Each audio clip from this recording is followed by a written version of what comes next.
Water, earth, fire, and air. Long ago, the four nations lived together in harmony. At least that is what Avatar Roku was led to believe. Many years have passed since he became the Avatar, and he is beginning to get suspicious of the perceived peace within the four nations. He's decided to task a young group of benders to investigate the inner workings of each nation, collect information, and report back to him when the time is right. This is their story, and I believe they will change the world. I now have a different screen. We begin our journey on the streets of Ba Sing Se. We are following the Earth King Jillian, who is guiding Avatar Roku around the lower rings, exaggerating and proudly speaking of its clean streets and crime-free back alleys. Roku nods along, taking in the quiet houses and desolate businesses. A stern look upon his face. He says little to his guide and host, and in the distance, a black-haired young man dips behind the corner, out of sight.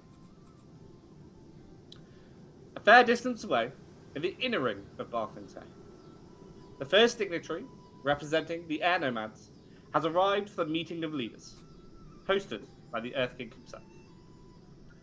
He is introduced by his assistant, Neil. Would you mind introducing your character with a bit more detail, what they look like, and then introduce the representative of the air nomads? Okay, so Temon, he's a youngish airbender, a young monk. Like he's in probably his early 20s, 21, 22, tall, with the lean build that is common amongst certainly the younger monks of the nomads. Okay, he has got his master's tattoos on his head, on his hands, and he also has with him, sitting on his shoulder, a tiny little animal companion, a kitten moth named Nunu, who he adores and spoils all the time. And she's a bit of a brat, but he doesn't care. He loves her. Okay.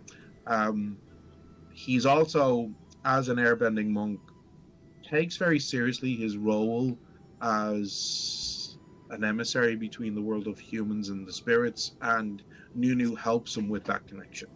He is currently helping a very elderly monk who's leaning heavily on Timon's arm.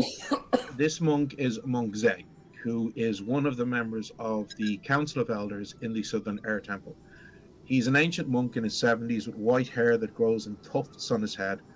And he's an excitable man with a mischievous streak, but he also has a deep connection to the spirit world and has been a huge inspiration to Temon in his progression as a monk. He's very much a mentor of Temon. Zay is very friendly and welcoming to all, and has a lot of respect for other peoples, especially the water tribes and their connections with the spirit worlds. And he has himself a animal companion, a pet flying lemur named Mimi. However, Mimi is very old and spends much of his day asleep. And it's not uncommon to find both Zay and napping in a sunny spot with Mimi asleep on Zay's chest.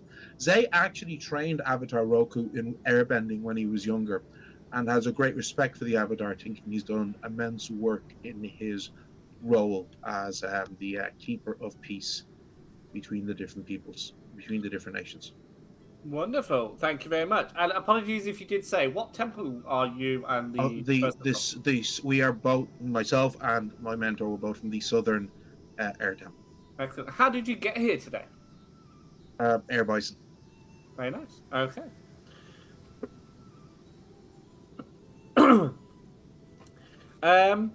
He's taken by the Earth Nation Guard, your representative is, to the meeting chambers. Timon, you are pointed towards the staffing area. It's a surprisingly comfy space for an Earth Kingdom lounge. It has sofas and chairs and rugs and a little fruit basket at the centre of the table. There are sandwiches and cocktail sticks full of food at the side, and you are welcome to at any point. You are the first to arrive, but you are not left alone for long. For the second to arrive is a representative of the Southern Water Tribe. He is introduced by his assistant. Mark, would you mind doing that, please? Telling us a bit about your character and introducing your representative. You are muted though, so I recommend undoing that and then trying again. I will do that. Okay. Standing around about 6'2", is a tall young man, muscling, rippling arms from days and weeks and years of rowing boats over the icy cold waters of the Southern Water Tribe oceans. Long black dreads down to his shoulders and a charming smile on his face. Clear skin, like someone who's been out in the sun a lot. Just kind of a nice tan, a nice chocolate brown tan. That everyone knows is sexy. Standing next to him is a older black woman in her mid-40s, black and gray hair. What she lacks in height and water-bending abilities, she makes up for in diplomatic, really, what can I say? Just the ability to change people's minds with their words, with their wisdom, with their candor, with their presence. She is wearing kind of blue and gray sealskin, and Makwasuke, my character, is also wearing kind of gray speckled sealskin parka, sleeves ripped off so he can show off his muscles, show off his biceps. Thank you, wonderful. And I think we agree that you and sorry, the energy drink I have is trying to kill me. With you both being from the very least the southern part of the nation, Southern Water Tribe and Southern Air Temple, I imagine you two have at the very least communicated via letter in the past, especially since you are both assistants to rather important people. What is your relationship like with Temon?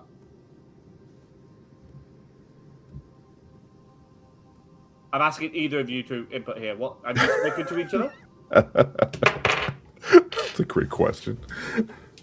I'd say we have spoken somewhat. Like we're not like best buds or anything, but I feel like we have communicated. We sent letters, and perhaps you acted as a guide for me once or twice if I was down in the territories of the Southern Water Tribe. So like we know each other to say hello and sit down and have a conversation over a cup of tea. I feel. I would say this is probably the first time you've spoken or met each other in a less than official capacity. Yes, you are having a meeting, but right now you're in that meeting. This is your relaxation area while your chosen mentor or person is at the meeting itself. I think that's a surprising take because Makwasuke thinks that we are best buds, and that we have, the tea has really bonded us as assistants more or less. But different strokes for different folks. Wonderful. Okay. Again, your person is taken to the earth by the Earth Guard, and you are directed to the seating area where you see. Sorry, Neil. How am I pronouncing that? What's your character? Temon. I am really bad at pronouncing things because my brain doesn't think quickly enough. So if I do it wrong, please feel free to correct me. Neil, I've got Neil right. Nailed that one. Points for me. So yeah, you two sit together. You have a chat. You refer back to any of your chats that you've had via letters. Reminisce about being guided around the Southern Water Tribe. Ask how you're both doing. General chit chat that you would do at these sorts of events. We do, however, now return to Avatar Roku, who is still touring around the lower rings, guided by Earth King Jillian. The dark-haired boy is still watching them from the shadows, keeping just out of sight. So he thinks. He's tailing them, or he plans to eventually have a conversation with Avatar Roku about some things that he feels need to be brought to light. Just keep an eye on chat, yeah, that's fine. However, he hears arguing in the opposite direction, away from where Avatar Roku and King Julian reside. He hears the smashing of plates and angry voices yelling. It sounds like someone is in trouble. He makes a decision to investigate, knowing that he may lose sight of the Avatar and the Earth King. Sam, your character steps out the alleyway. Could you please introduce them and what they may look like? You are muted. Sensing a theme, This team. is a good start. This is a good start. Yeah, so as you say, out from the alleyway steps this very lean but quite muscular built young man with dark, messy hair, completely clean shaven, and just looks like anyone else you see in the streets of the lower ring of Ba Sing Se, until you look a little bit closer, and his expression is always just this intense, angry eyes, as if he's mad at the world at all times. He sort of swears very lightly under his breath as he decides he has to let this go, because he's made that commitment that he will not tolerate any issues, any problems in his area of Ba Sing Se, and he turns on his heel and heads his way to fix whatever needs fixing. Thank you. So yes, you hear the smashing of plates and angry voices yelling. Sounds like someone is in trouble. You follow the sound of voices, and as you step nearer, you become more certain that someone is being threatened. Something you cannot abide by in your area of Ba Sing Se, like you said. Your pace quickens, and you see 5 people standing at a little noodle shop that you are very familiar with. This is one of your favourite places to eat. The owner, young Pa, is a frail old man who takes care of his wife and daughter. He currently has the scuff of his collar grabbed by one of these men. But before you tell us how you want to respond, another guest has arrived for the meeting. Mark, tell me how to pronounce your character's name. Makwasuke? Thank you. Temon and Makwasuke, a lady with braided hair and dressed in green, who quite frankly looks like she would rather be anywhere else than here, steps in and coughs to draw your attention. She introduces someone. Representing the Big Sisters Initiative and guest speaker at today's meeting. Is it Dai Lu, Jenny? Jen? Whatever the fuck your name is? Dai Lu, yeah. Dai Lu. Cool. Today's meeting, Dai Lu. Would you mind introducing your character?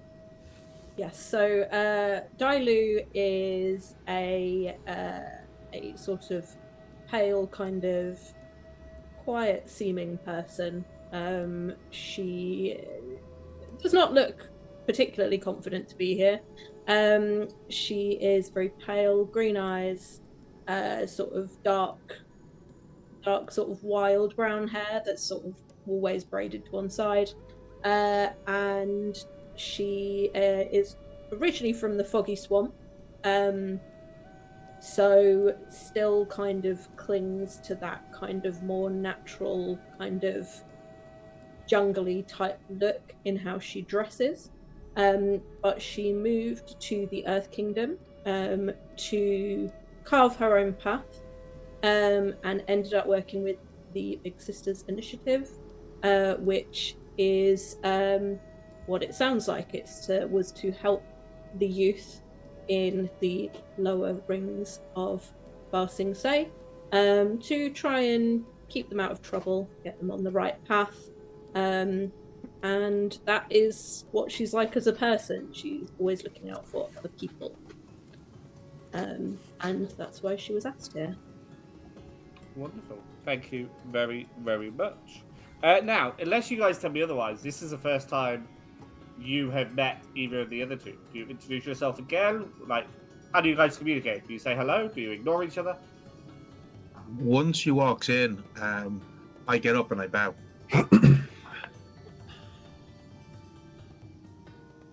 Hello. Hey, Hello. what the? Oh. No, let my bestie talk. No, please, you talk. You're better with words than me, my friend. Hi, I'm Makwasuke. Should I bow? Do we bow here? I'm a monk. We bow to everybody. It's okay. Oh, Bowing is unnecessary, but thank you. It's very nice to meet both. I'm Temon. So very nice to meet you. And your name is? It's Dai Lu. Dai Lu. Wonderful. Wonderful.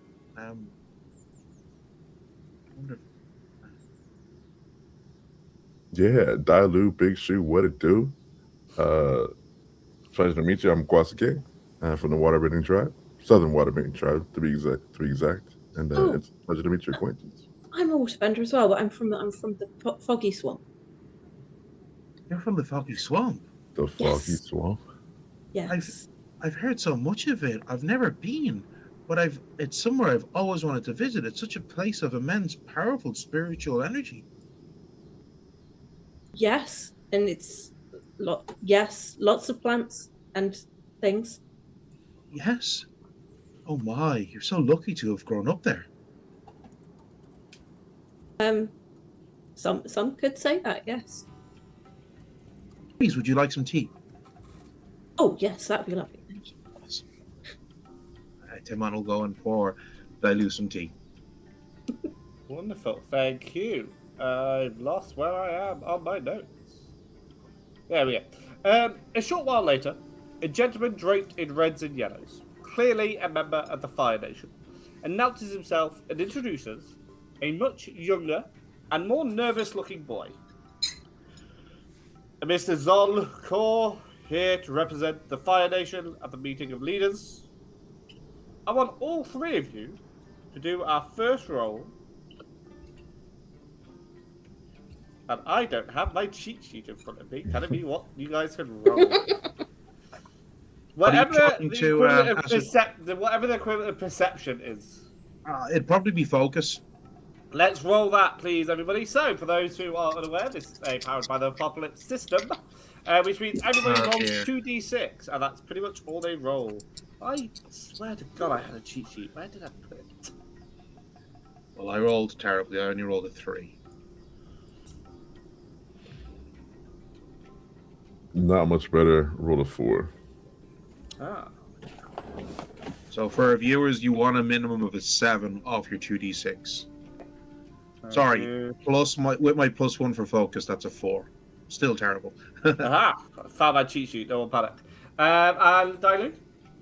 I rolled a 9 plus 2. Oh, nice! That's 11. Much better. Okay. Fantastic. So, Dai Lu I notice things. Yeah, you're the first looking. time ever. You're looking. I haven't got my glasses on, but you know. You notice that the man doing the introduction of Mr. Zonkor is rather bitter about having to be there. You can distinctly tell that he thinks he is better than this, and that Zonkor is, if not beneath him, then certainly of a lower standing than him in his own nation. And 11 is like 2 off the best you can get. That's a really high score. So I can also tell you that Zonkor is also kind of aware of this. Not only that, this guy doesn't particularly like him, but also that this guy probably should be the representative more than he should be himself. You get the vibe that that both of these people don't feel comfortable in the positions that they're in, and it should probably be swapped. You don't know why or much about that, because I'm guessing you as a character don't know much about Fire Nation, let's say, hierarchy and history. Okay. Okay. Both of these men, unlike when the other two brought in representatives, both of these men enter the meeting chambers, and you three are again left on your quote-unquote own. Dai Lu, do you bring up your observations to the other two? Yes. I think, but more in a way, possibly more to sorry, how do you say Makwasuke? Makwasuke? Mm-hmm, yeah. Yes. That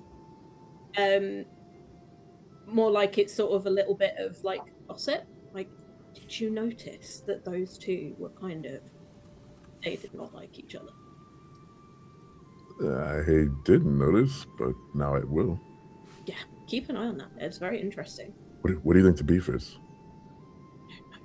I reckon it's probably like a status thing. It's definitely something I noticed going from the foggy swamp to here, and I feel like that was very much happening with those two. Is this your foggy swamp powers? Like, are you more in tune with people's emotions? No, I just think people are down on me quite a lot, so I notice it. I have friends in the Fire Nation, and while I'm far from an expert on Fire Nation culture, I do know that there is an awful lot of rivalry that can sometimes go to extreme levels between the various different noble houses in the Fire Nation. So if they were maybe from two different noble houses that have some sort of an opposition, then that could explain it. But I'm not saying that that's what happened, just something that I know from my friends who live in the Fire Nation. I'm friends with some of the younger Fire Nation sages. Definitely felt like something like that. Maybe something will kick off. Well, I hope not. We're here for talks to help, and well, I mean, I don't actually fully know why we're here.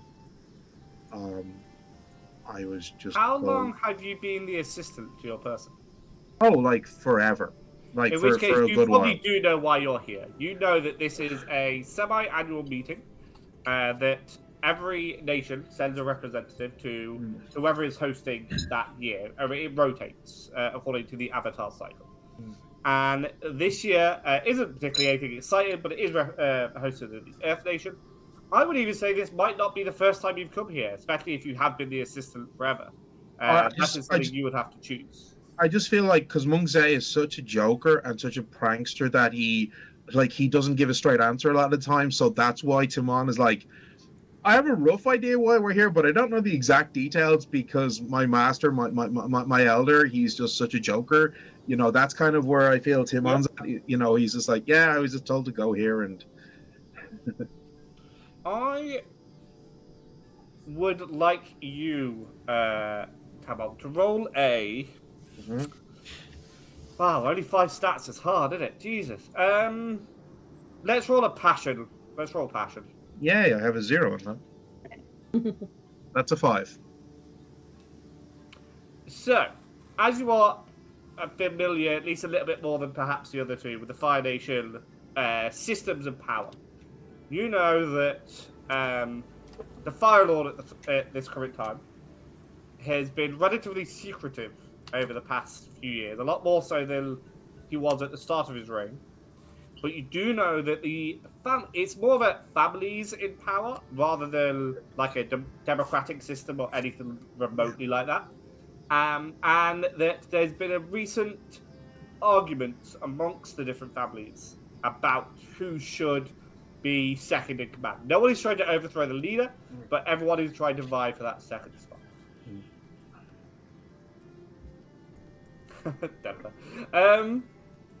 Okay, right. Back to my notes. 1 moment.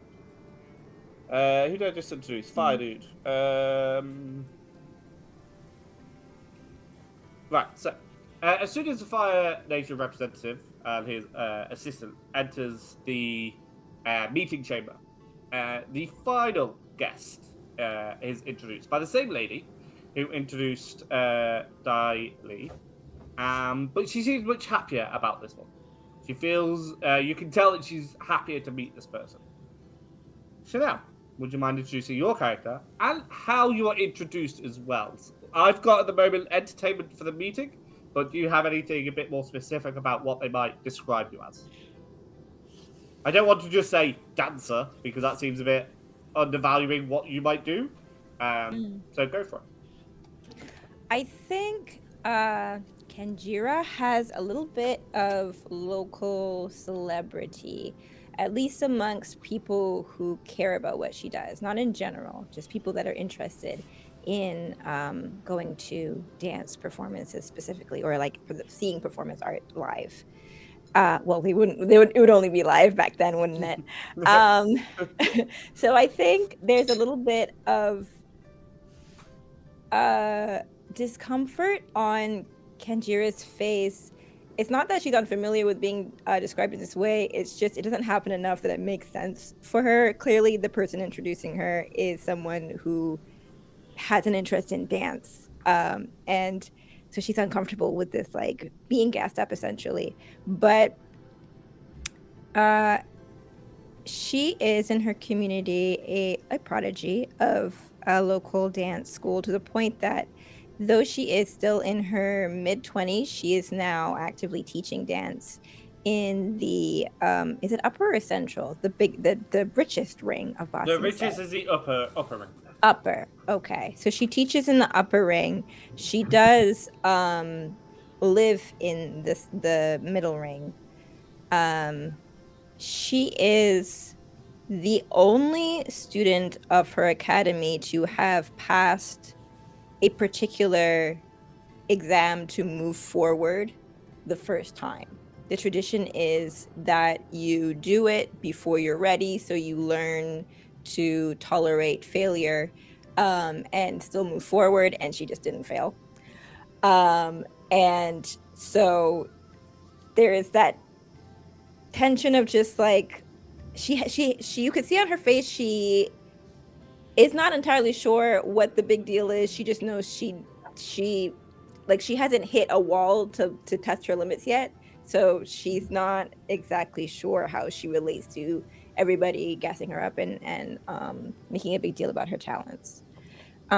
Visibly, she has long curly black hair, very, very like shiny, pulled back into like a long braid that hangs past her waist. She wears a turquoise and burnt sienna sari, a green sari, over a short tan blouse and matching loose trousers. She's got warm brown skin, and she's got like a proud bone structure, like a aquiline nose and olive green eyes. But even though she looks a little bit uncomfortable in being introduced so glowingly, she still holds her posture straight and relaxed, but proud. She very much looks like a dancer. I think she's a little preoccupied. Her dance troupe is probably setting up for whatever performance. There would be different drums and like a platform to dance on and all sorts of different things.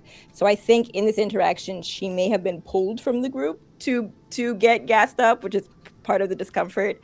Her teacher's probably rolling her eyes a little bit, chuckling.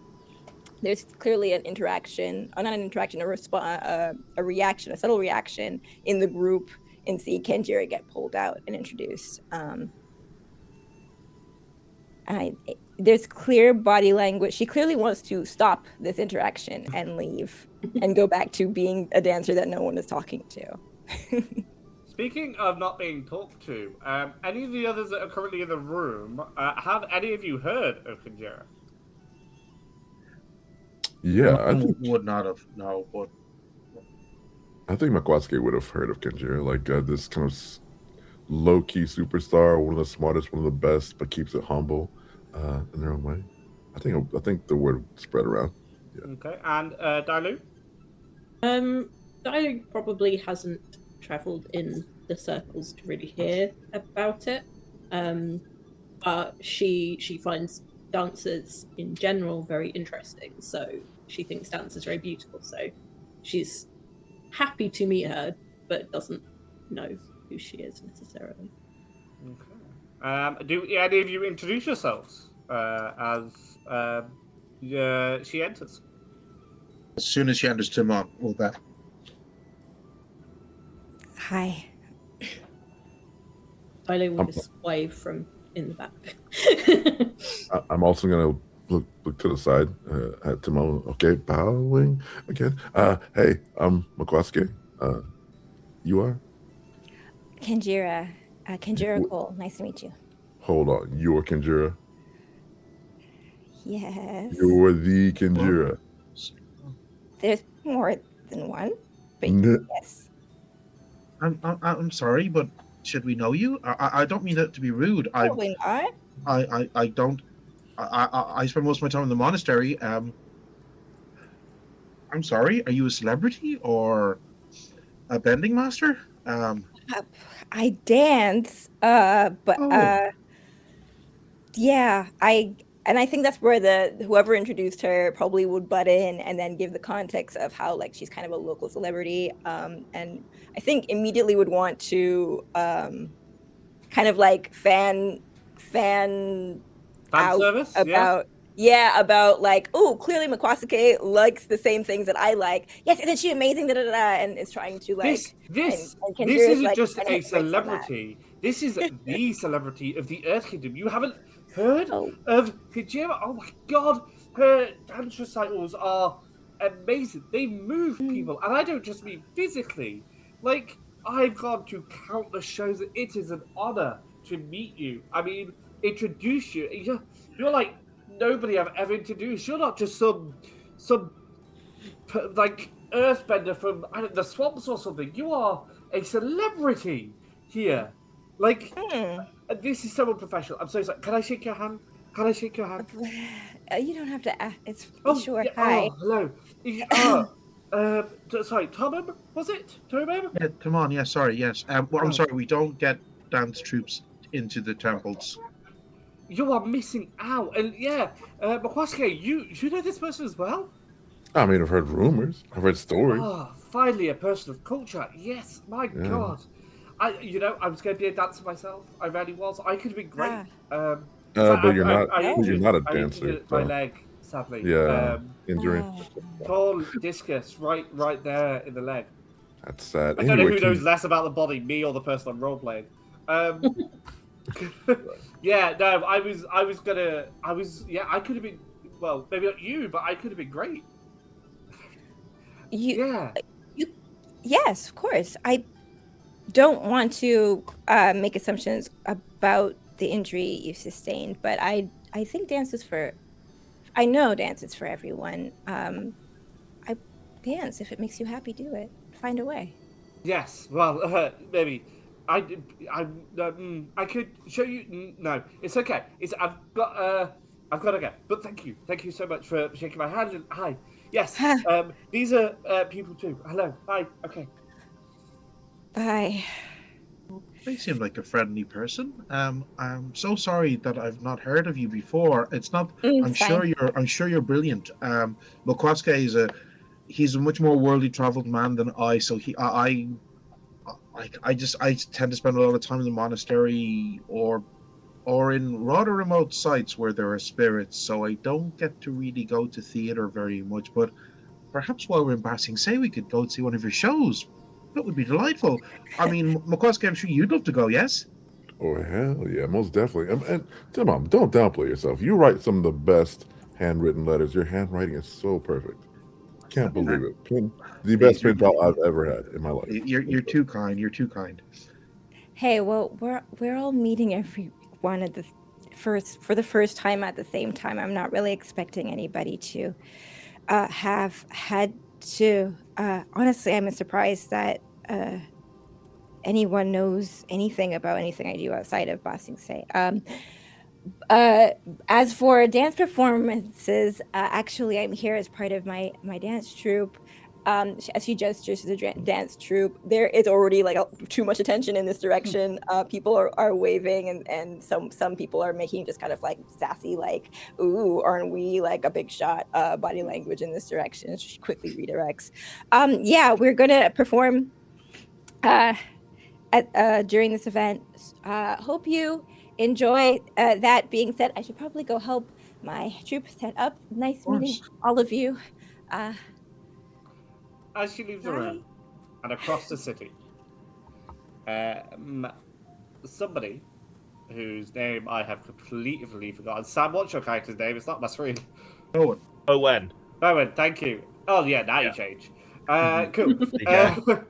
Bowen, you see before you 5 Earth Kingdom citizens who you sort of recognize in the sense of like they're no good. They're kind of ruffians. I wrote that word down, knowing that didn't quite describe them. They're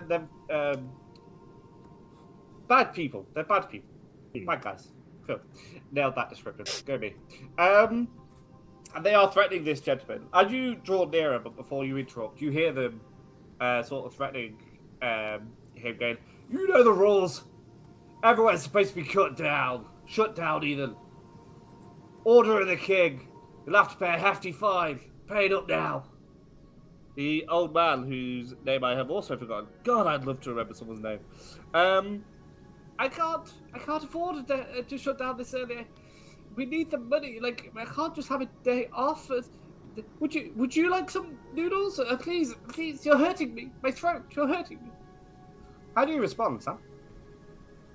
So seeing this, Bowen sort of steps out, reaches to the side to whatever the nearest sort of stall or cart is, and just grabs a large, heavy piece of fruit off it, and just full force into the back of one of their head, and just shouts, "Hey, cut it off!" Okay. For that throw, I'm going to make you roll either focus or passion. It is up to you. Oh, I think that's going to be passion for me. So that is an 8 on the dice plus 2. So that is a 10. Okay, give me 1 second. I'll just teach my hearing aids that I would like to be able to hear things. Sorry, a 10, yeah? A 10, yeah. Wonderful. Sorry, what did you throw? So I reached the side. I'd say it's probably like a large piece of fruit, like maybe like a melon or something along those Nothing lines. smashable and juicy. Yeah, something smashable that's just going to hit him in the back of the head and just sort of get their attention on me. Well, with a 10, 100%, yeah. You hit what is blatantly the ringleader, and all 5 of them turn around. The ringleader now has, like, melon just sort of falling off of him and, like, dribbling down his face. And it would look rather comical if he didn't have a, murderous look upon his eyes. He throws the noodle shop owner over, and he lands smashing through his chair. He quickly closes down the shutters to protect himself from these 5 people, all of whom have turned to you. Mm-hmm. You recognize that 5v1 isn't mathematically great. How do you respond to this concept? Well, Bowen will basically take up a stance, fists up, stare them down for as long as he can, and then take off to the side, having seen that he's saved the old man, doesn't want to get in this fight quite yet, and wants to get some more even ground to take this down, so sort of takes off to the side, possibly at the same time knocking the stall of melons, just to send melons behind him as he goes, sort of putting a little bit of an obstacle in the way as they chase him. Okay, are you doing this as with your hands or with your bending? I would say at this point it is with his hands. He's just sort of, it's a big swiping motion to try and knock it down. With your hands, right? Okay, that's fine. You make a break for it. You start running. You hear behind you, "Get him!" And they come chasing afterwards. We're going to do a small contested roll. You can choose what the role is for you in terms of what is helping you most escape. I'd say at this point I'm probably rolling creativity just to try and get out of this situation. Makes sense to me. They rolled quite high just to warn you. I did not. If anybody rolls a double 6, we are going to count that as an equivalent to a natural 20, so it is super exciting. So do let me know, and not only will you probably succeed in whatever you're doing, there'll probably be a little bit of a bonus. I say this because they almost did, so I just thought I'd let you know. So what did you roll, Sam? Sorry, I rolled a 4 on the dice plus 1, so that is a 5. You know those dice go all the way up to 6, right? You're rolling. Yeah. Everybody's I rolling should a try and aim for d6, those. yeah? Okay, Yeah. just checking. 'Cause so far, only Jenna's rolled anything above a 6, so I'm just wanting to clarify. They rolled a 10, sadly, on their chase mechanic. So they are catching up. They jump over or glide over with their earthbending, the melons that you put in the way, and they are closing down the gap. As they are actually almost within reach, you quickly turn left, and you notice a gust of wind fires towards you, along with some crates as well, just flying straight towards you. As you, even in your adrenaline state, recognize this must be an airbending move. Like, you are aware of airbenders and their moves. Someone has airbended these crates towards you, but they go round you, and they hit some of the people behind you. You are very confused, but I do want you to roll focus to see if you spend time thinking about this. So that is a 4 minus 1 on focus for me, so that is a 3. You don't spend any time thinking about this or anything, apparently. Fair enough. You do keep running. and you scale the wall at the side of you. You don't have time to think about where you're going. You just know that 5v1, you're going to get the crap beaten out of you. And as you are scaling the wall, you notice, probably a little bit too late, that a member of the Earth Kingdom Guard is kind of at the top of it. And you sort of collide straight into them. You knock them over. I want you to do one final roll before we move back to the others. Do a... whatever roll you want. Pick a roll. Okay, well, I'm going to go with passion on this one then, and that is a 5, 6, 7. Woo! Look at you going really high. There really is only 4 different stats. That can't be right. That's right. Oh my god. Yeah. Alright. They could really do with that in one more. Cool. Alright, a 7. Yeah, you managed to get up before the Earth Guard kind of realizes what was happening. He was just standing guard in a nice quiet part of the middle ring now. And yeah, then suddenly some weird Yudian has just sort of fell on him. He's not particularly impressed. So yeah, he stands up, shouts, "Guards! Guards! We've got to get that person." I don't know. So now not only are these 5 people who are still chasing you, by the way, through the middle ring that you have just entered, but now you've also got Earth Kingdom guards chasing you. So good job, Sam. Well done. Fabulous. The other 4 of you. Chanelle, I understand that you stepped away slightly from the group. You've gone back to your dance troupe. That's fine. So 3 of you, effectively, are told that the meeting is about to begin. I want you to tell me, I will go left to right, so we'll start with Mark, then Neil, then Jen. Tell me, how invested are you in what is actually happening in the meeting?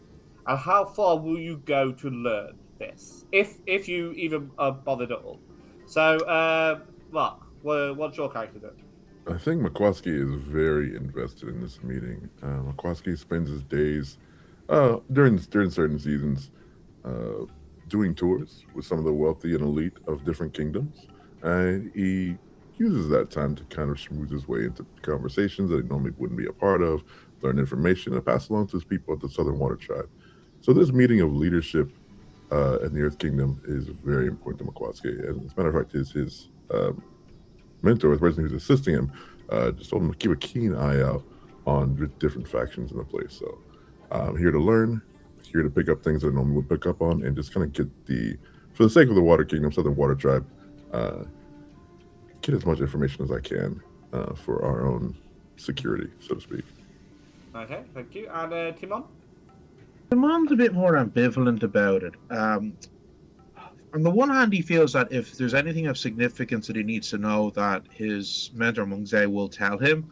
But also, he kind of feels that, in his experience, a lot of the time when the powerful and the elite meet up, they tend to be just discussing trade and wealth and solidifying their power, and that quite often these conversations don't really lead to anything that could help the everyday person in any of the nations.